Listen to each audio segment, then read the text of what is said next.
दोस्तों इस कहानी में आज आप फाखिर और एनी के बहुत से बेस्ट मोमेंट्स देखने वाले हैं। सब मिलकर नाश्ता कर रहे थे और बड़ी भाभी हबीब को और फाखिर को एक ही बात समझा रही थी कि अब ज़हीर भी नहीं रहे, अम्मा भी नहीं रही, अब घर की जिम्मेदारियां हम लोगों पर हैं। तुम दोनों मिलके बिजनेस को संभालो और आयशा और मैं घर को देखते हैं। घर की बहुत सी जिम्मेदारियां हैं और बिजनेस भी बिल्कुल नाकाम हो रहा है। बिजनेस के मामला तुम दोनों मिलकर आपस में देखो। थोड़ी ही देर में राहिला आ जाती है और सबको कहती है आप लोग इनसे मिलें, ये मेरे दूर के कज़न हैं और ये बहुत अच्छे हैं, इनका बहुत बड़ा बिजनेस है और आपकी बेटी को ये बहुत खुश रखेंगे। राहिला कहती है मैंने इनको फ़ाइज़ा के लिए पसंद किया है। हबीब सामने बैठा तमाशा देख रहा था। हबीब को पता था कि राहिला ने फ़ाइज़ा के लिए कोई रिश्ता देखा है और वो फ़ाइज़ा की शादी करवाना चाहती है। हबीब चुपचाप देखता रहा। जब आयशा और भाभी ये बातें सुनती हैं कि राहिला की बकवास बंद ही नहीं हो रही तो उन्हें गुस्सा आ जाता है। दोनों राहिला के पीछे हाथ धोकर पड़ जाती हैं कि तुम्हारा मतलब क्या है, तुम होती कौन हो फ़ाइज़ा का फैसला करने वाली। राहिला कहती है मैं भी उसकी माँ हूँ, मैं भी उसके बारे में सोच सकती हूँ, आप लोगों ने तो सोचना नहीं है। बड़ी भाभी राहिला की खूब बेइज्जती करती हैं और उस शख्स की भी बेइज्जती करती हैं जिसको वो उसके साथ लेकर आती है।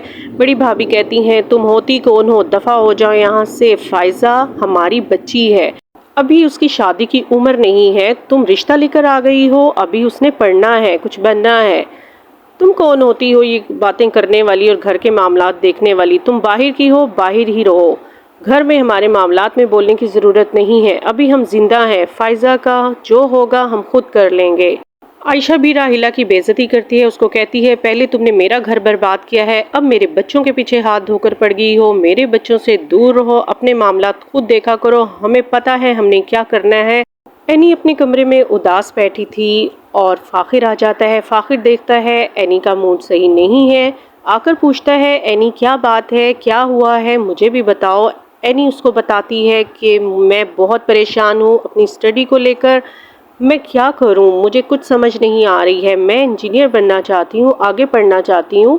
फाखिर ये बात सुनकर बहुत खुश होता है और कहता है तो प्रॉब्लम क्या है, मैं तुम्हें इंजीनियर बनाऊँगा, मैं तुम्हारे अखराजात देखूँगा, बस तुम अपना मूड सही करो और खुश हो जाओ, हम कल ही जाएंगे और मैं तुम्हारा एडमिशन करवाऊंगा और तुम बहुत अच्छी इंजीनियर बनोगी और मैं तुम्हारे साथ हूँ, इसलिए तुम्हें परेशान होने की ज़रूरत नहीं है।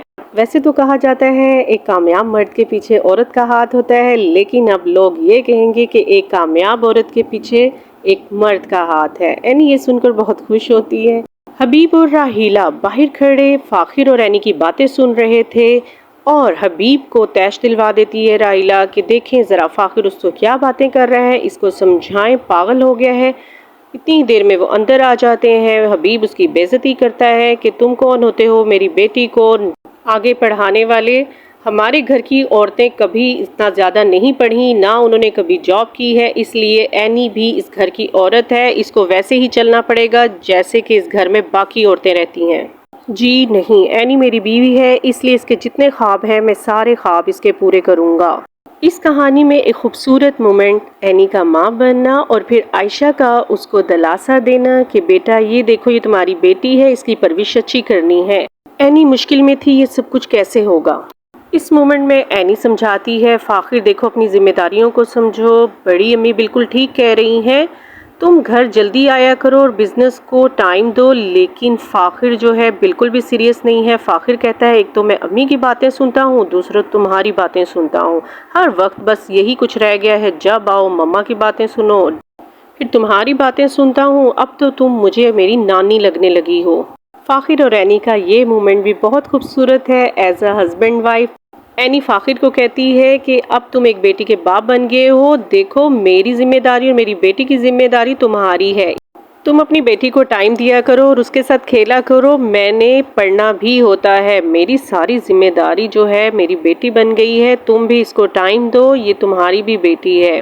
फाखिर एनी की बात को समझता है और कहता है ठीक है भाई, मैं सब कुछ कर दूंगा जो तुमको होगी, लेकिन प्लीज़ ऐसे मेरे साथ लड़ा ना करो। एनी भी इस बात को समझ जाती है और फाखिर की इस बात पे मुस्कुराना शुरू कर देती है।